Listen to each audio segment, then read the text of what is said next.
Hi, welcome to this week's book corner in the library. This week we have no Tiff with us as she is elsewhere, and she sends her apologies. So me, Tiff and Georgia discussed a few weeks back about doing a dyslexia video, and we've brought it forward slightly. So I will be on my tablet because I don't have all the information on me right now.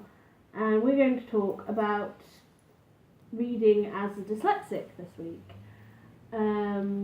Everyone in our group, everyone in A.T.W.I.G has varying forms of dyslexia and dyspraxia and dyscalculus, but one or two of us suffer with it a bit more than others.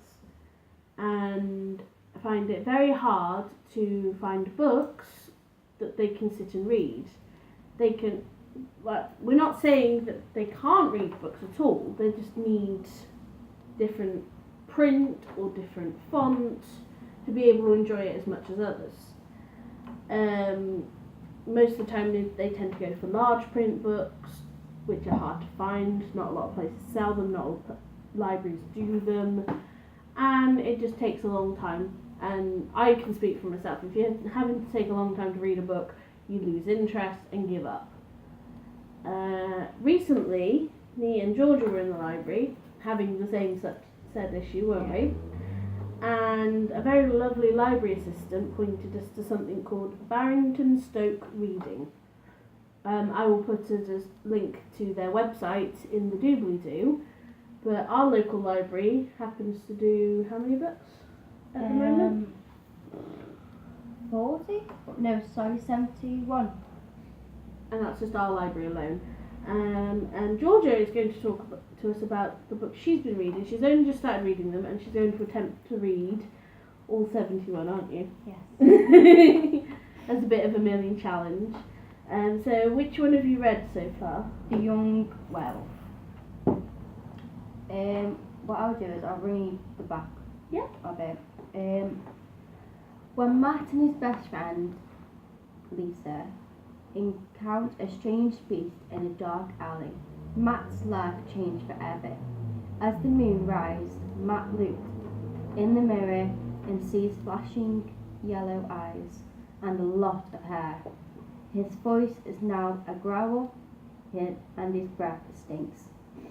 Even Lisa doesn't have an answer to this curse, and as the full moon appears, the wolf inside Matt is growling wilder and wilder. So, I'm guessing good book. Oh yeah. I wish this would happen to me. Okay. I don't know how Will would feel about his girlfriend turning into a werewolf, but do you want to show us inside the books? Yeah. So we can get an idea of what they're like. So it's not white pages, is it? It's a cream colour. And It's off-white. yeah. And this is what it's laid out to be. Split into sections, which is easier for people to read. And as it goes on, it's better for everyone. And it still has pictures in, which is good. It's also got jagged edges, so that people with dyslexia don't get lost when reading. Yeah, I'm on their website's book page to see about their books, and they say, our books are designed to help with tinted pages to reduce visual stress, which may be more common in people with dyslexia and can make words seem to jump or dance upon the page. A special font that helps prevent people with dyslexia confusing letter shapes. Special spacing and layout to minimise confusing, blurring, switching and other issues they may suffer. Thick paper to make sure words and pictures don't show through from other pages that would confuse the eye. Special editing to minimise barriers to comprehension.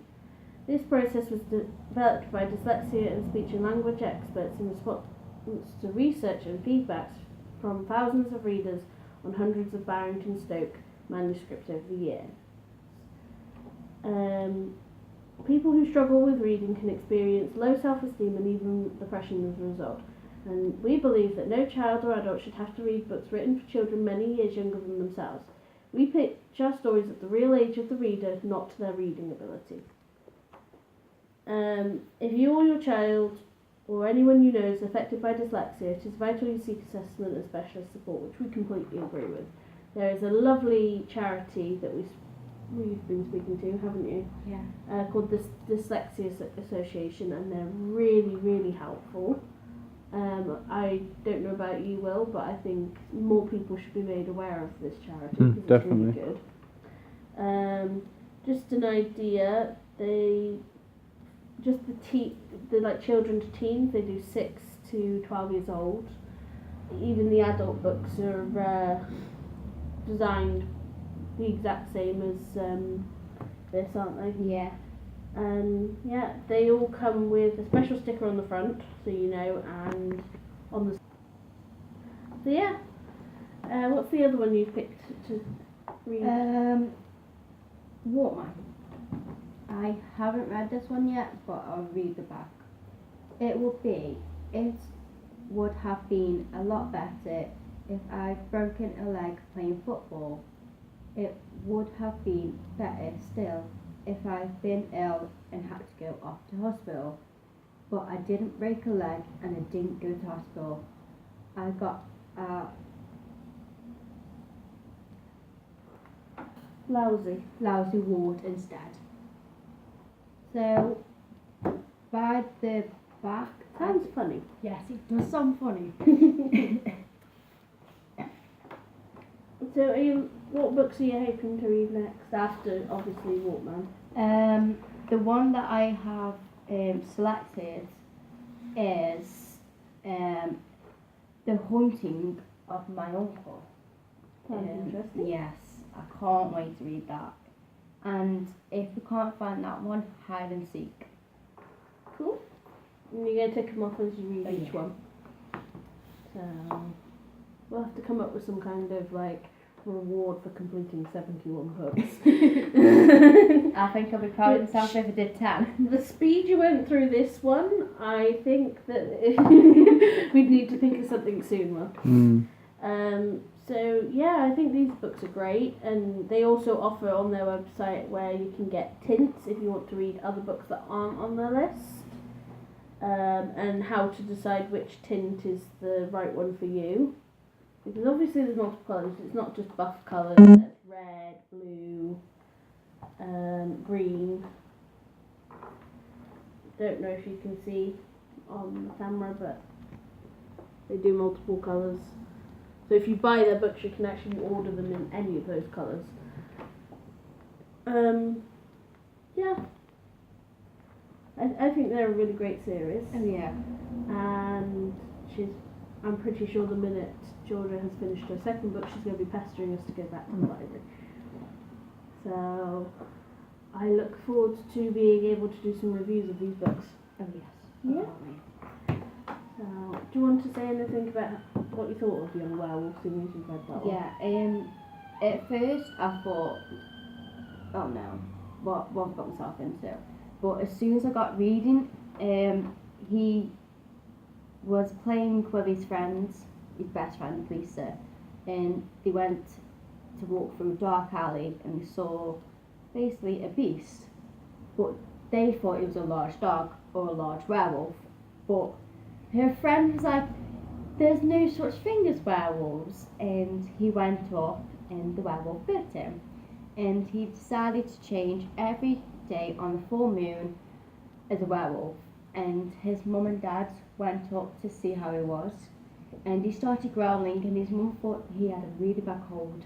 And I couldn't keep a straight face as I was reading because it was so funny how his mum's like, oh my god, he's ill. And his brother's like, yeah, I think he's trying to pull off because he's got an exam tomorrow. And I was like, no, he's changing into a werewolf. No, but it's really funny. And it has got a happy ending at the end. No, that's really good then. Yep. Might even have to pinch it off you myself. So, is that it?